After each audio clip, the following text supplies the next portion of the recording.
Hello and welcome to Global Eye. I'm Parikshit Luthra. Finance Minister Nirmala Sitharaman laid out 7 key priorities in Budget 2023. Inclusive development, infrastructure investments, unleashing potential, green growth, financial sector, youth power and reaching the last mile. Some of the big announcements: increasing capital investment outlay by 33% to 10 lakh crore, continuation of 50-year interest-free loans to state governments, highest ever capital outlay of 2.4 lakh crore for railways, 100 transport infrastructure projects, creating urban infrastructure in Tier 2 and 3 cities. On the fiscal consolidation front, the government is targeting fiscal deficit to be below 4.5% by 25-26. The government made changes to customs duties with the aim of achieving greater domestic manufacturing and higher exports.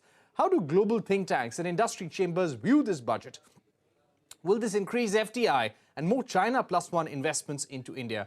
We're now joined by Richard Rossow, Senior Advisor and Vadvani Chairholder in US-India Policy Studies at CSIS. Also joining us is Alexander Slater, Managing Director at USIBC. Gentlemen, thank you very much for joining us. Rick, if I can begin with you, this was supposed to be a populist budget, an election budget, but do you think this is delivered on all fronts and will attract investments from abroad as well? Well, it feels to me like it was a fairly conservative budget.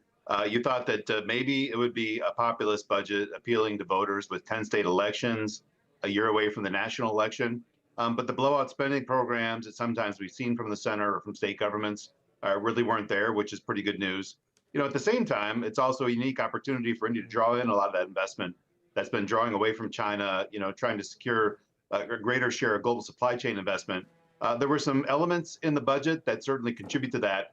But nothing that seems that it was kind of overridingly focused on those supply chain evolutions there. So it kind of fell in between. No big blowout spending for the elections coming up, but also relatively minor things in terms of trying to lure those investments from overseas. So pretty conservative, and I think most are viewing it as a pretty comfortable budget and one that has a lot of support.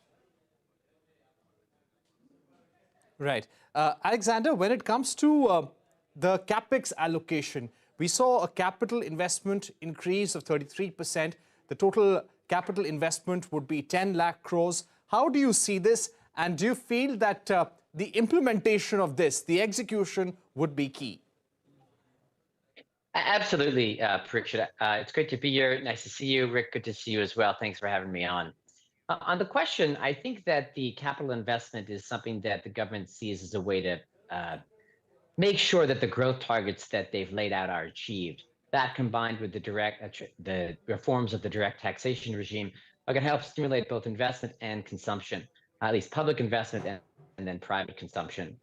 Overall, infrastructure investment is generally something that is a medium-term driver of economic growth and productivity and job creation. I don't know how quickly we'll see this in the actual economy. As you say, it depends on the types of things that it's spent on, when the spending happens, and project execution. But generally, it's a good thing. And I think that it's one way for a government that, for a budget that, as Rick said, is somewhat in between what one might have expected to continue attracting foreign investors. I think the government has said that, or it seems to have taken the position that India, being the fastest growing large economy in the world next year and this year upcoming, is going to be the main attractor of investment. We didn't really see a lot of structural reforms that we'd seen in prior budgets here that foreign investors tend to like as well. Right.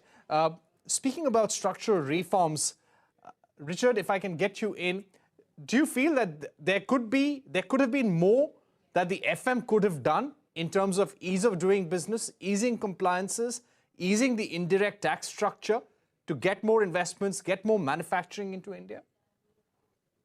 Well, a lot of what has to happen are things that happen outside the budget. You know, as Alexander mentioned, as you brought up as well, greater allocation towards developing infrastructure. You also saw what I think are some really important seeds that the government has started to grow or is looking to initiate with expanding resources for courts to begin digitizing.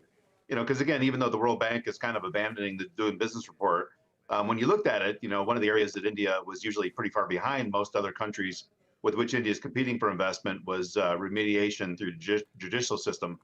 So there's been a lot of great studies and surveys that have been done where that can really be accelerated, and this backload of cases can be drawn down dramatically through better digitization of courts.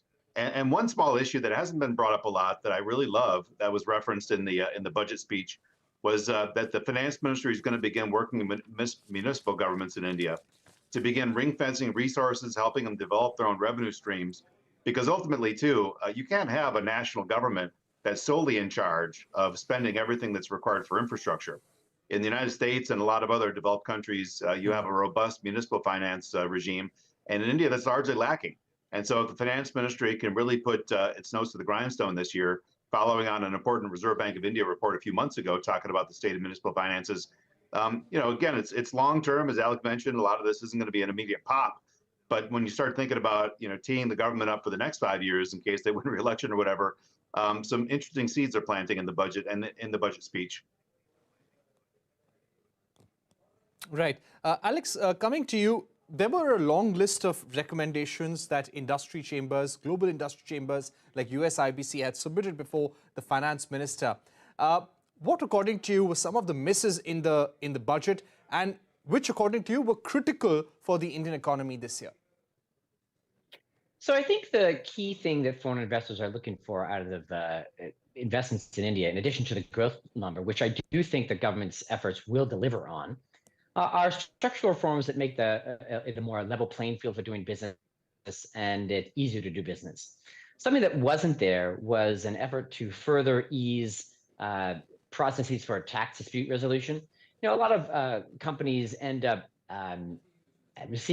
operating based on shared services agreements, and there's sometimes disputes with the government about how much a headquarters should be charging a local subsidiary in India about that, and that results in unnecessary tax headaches for companies. And so, we were looking for those changes.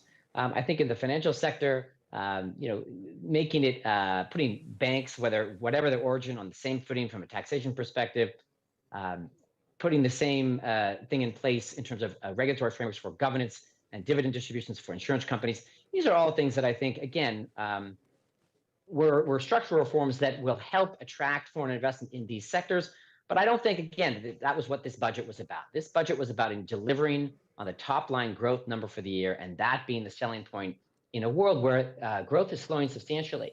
So foreign investors are going to look around the world and say, what are my options? And I think this government, in advance of an election, didn't want to take on the challenging structural reforms it may have done in prior years. This being said, there is something that we are following very, very closely, a couple of things.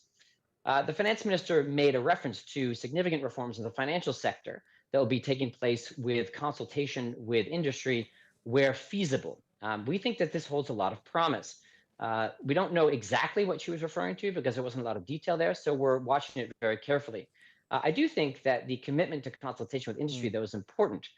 We look for transparent, predictable, and consistent consultation with industry to make sure that all stakeholders are represented in the process and that the best policy comes out and we mitigate risks so that there's certainty given to those who are investing in India. Ultimately, I think this is an approach that should be expanded not merely to all sectors beyond the financial sector. So we'll be watching that closely. There are two other things that we're going to be watching closely as well. One is the data governance policy, where we hope that companies doing business in India, whatever their origin, have the same access to that data. If you look at the history of UPI, multinational companies have been integral to the spread of digital payments in the country and the uptake of UPI's usage. And then finally, this National Financial Registry, National Register of Financial Information. Pardon me. We've got to make sure that private companies that hold a lot of this data take part in that, and that the government or that this new structure adequately leverages what they bring to the table so that it delivers a cutting-edge product. Okay, Rick, coming to you, you had also spoken about the need for lower tariffs on input goods. When we want to play a bigger role in global supply chains, there had been an expectation that inputs coming from China and other countries, the tariffs should be reduced so that India can have a strategic advantage in terms of exports. How do you think the government did when it came to rejigging the customs duties on a range of products? Well, I mean, if you're in a couple of sectors that were specifically targeted, if you're involved in the fisheries industry or something related to lab-grown diamonds or cell phones or TV panels, you did pretty well, right? You saw some reductions in terms of inputs that are critical for those sectors. Similarly, you still have a strain of I think, protectionism, not as strong in this budget as we've seen in previous years. But if you're in sectors that, for instance, in producing gems and jewelry or electric vehicles, bicycles and toys, you saw customs duty increase. And so kind of making a bet that production of those items, in India is most likely to expand, and there's manufacturers ready to take off. So, this mix of incentivizing production through customs duty reductions and some input goods and encouraging local manufacturing through protecting finished goods, it's narrow, it's sectoral. So, here you got a few winners and losers, I would say, but not this all-on rush in terms of all the sectors that you see, from production-linked incentive programs or sectors that are announced in Make in India. So it felt a little more narrow, either in terms of protections or incentivizing, the import of input goods than I might have expected at this point in time. It's not really a political issue. It should have been fairly safe and comfortable, but a few sectors were targeted, not really the entire economy. Right. We've run out of time, but thank you very much, Rick Rossow and Alexander Slater, for joining us with your observations on the Indian budget. Let's see how the government implements this and how the consultation on the regulatory regime, different policies, happens in the days to come. Thanks once again for being with us. We're going to take a short break here on Global Eye, but coming up, India and the United States have agreed to significantly elevate their initiative on critical and emerging technologies. A special discussion with former diplomat Arun Singh when we return.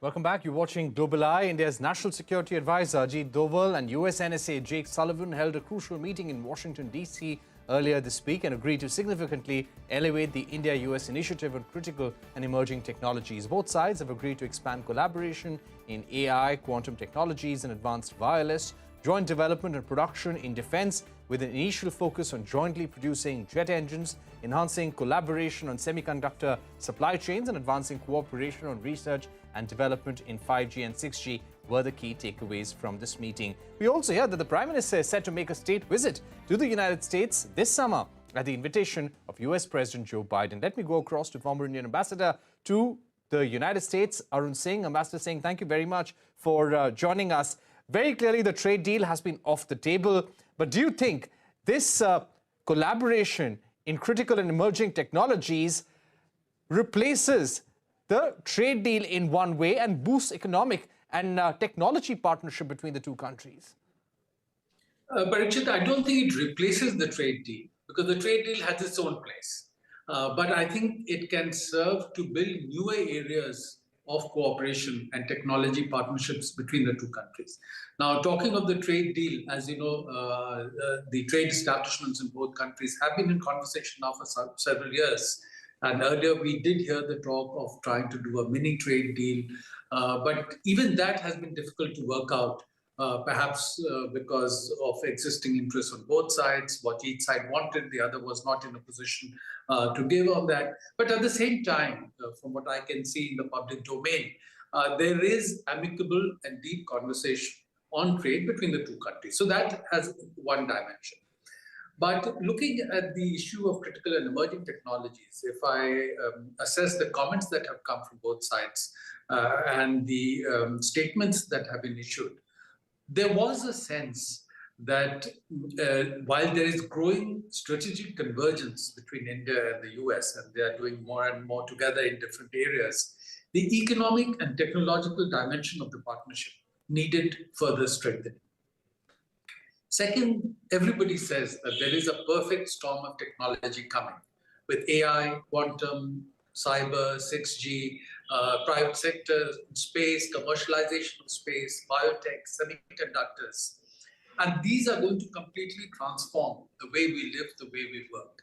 Now, if India is to remain in the lead among the countries in the world and lose out again in terms of technology opportunity, it would be useful for India to place some emphasis in these areas and partner with other countries, including leading countries in the world with this technology.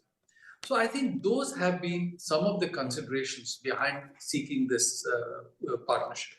Also, in all countries in the world, including in the US and in India, work in these areas at an initial stage.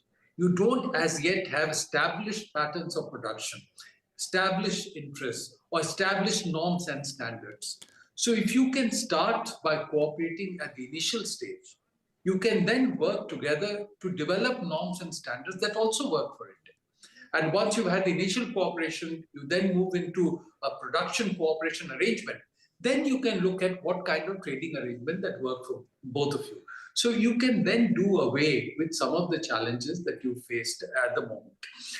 Again, this is an area where it is not enough for just the government to play a role. But academia and the private sector will also have a role to play, because in several of these areas, the research is only at the academic level. And industry is trying to partner with academia to find out what can be translated into industrial production. So that was the reason, I think, why on 30th January itself, a day before the National Security Advisors had their formal conversation, both of them, along with the US Commerce Secretary, interacted with a large meeting where there was a presence of US and Indian industry and academia to signal to them that they would like to encourage cooperation between Indian and US industry in this area. And I think the final point that was important is that because these are cutting-edge areas, there would be concern, including in US industry and academia, whether the government will bless this kind of cooperation. Because otherwise, at a later stage, they might worry that the government would step in and say that these are very sensitive areas of cooperation and should not partner with another country.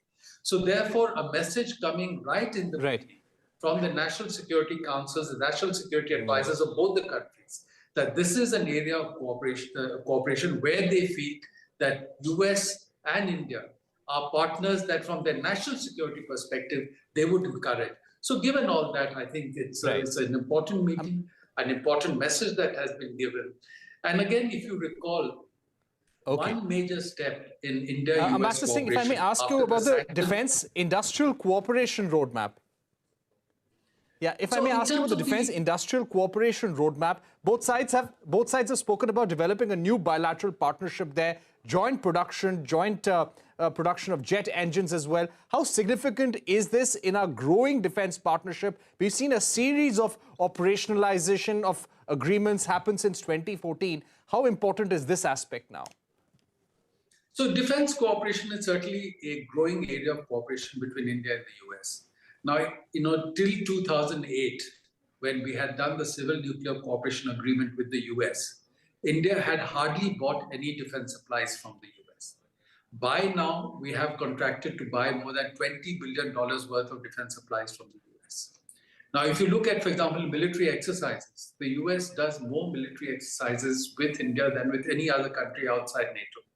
And India does more military exercises with the US than with any other country. And you have Army exercises, Navy exercises, Air Force exercises, tri-services exercises, Special Forces exercises. So you're building capability and capacity with that. And also India has done a series of what are called foundational agreements in terms of logistics support, communication security, in terms of sharing geospatial information. So defense cooperation potential is certainly building up, but where it has been lagging so far in terms of partnership in defense technology. And I think a message is sought to be sent through this meeting, and a reference there with the potential for partnership, not yet formalized, because clearance is still awaited from the US, potential for partnership in jet engine technology. If that goes through, then certainly it will take the defense technology partnership to another level. But the very fact that the US has signaled that they have received an application and they will try and process it on an expedited basis is an important message, but I hope they are able to allow that cooperation to go ahead. If they do it, it will be important. Right. Ambassador Singh, the other big question, both sides have called this the next big thing in India-US ties. President Biden, while describing this meeting, has said that this will pave the way for democratizing technology, the technology environment. Tell us how this is important, how this agreement on critical and emerging technologies with India is important for the United States right now. So first, if you look at the bilateral relationship aspect, we did this next steps in strategic partnership with the US in 2004, and which was the first major agreement done after our nuclear test in 1998 and the sanctions that the US had imposed on India in 1998. That statement on next steps allowed us to start cooperation in nuclear areas, in space, in defense. And it led to the Civil Nuclear Cooperation Agreement with the US in 2008, which opened up access for India in higher technology in the US and leading to the, as I mentioned, nearly $20 billion worth of defense purchases from the US. Now, as far as the US is concerned, today they see China as their main threat, economic, technological, and military. And they have said that China is a pacing challenge for them. That's the challenge they're trying to meet. Now, if they are to meet the technology challenge from China, which has a population of 1.4 billion people, to scale up in terms of human resource capability, the US needs another partner. And India, with a country, again, of about 1.4 billion people, which has shown strength in human technical capability. If you look at the US, number of H-1B visa holders from India, people working in tech industries, CEOs of leading companies in the US of Indian origin, a large amount of R&D work being done in India for US companies. So they see India as a country that has the potential for being a partner for the US, which would be useful for the US for itself in meeting the China challenge. So that's the advantage from their point of view. And of course, from India's point of view, this kind of cooperation will enable us to leverage partnership in higher technology areas where work is also starting in India, and it will be of benefit to India. Right. We've run out of time, but thank you very much, Ambassador Arun Singh, for putting that visit in perspective for our viewers. And let's see what happens when Prime Minister Modi visits the United States to meet President Joe Biden. And we will perhaps see the operationalization of some of the steps mentioned in the joint statement by both sides. Thank you very much for joining us. With that, it's a wrap on this edition of Global Eye. Thanks for watching. Goodbye.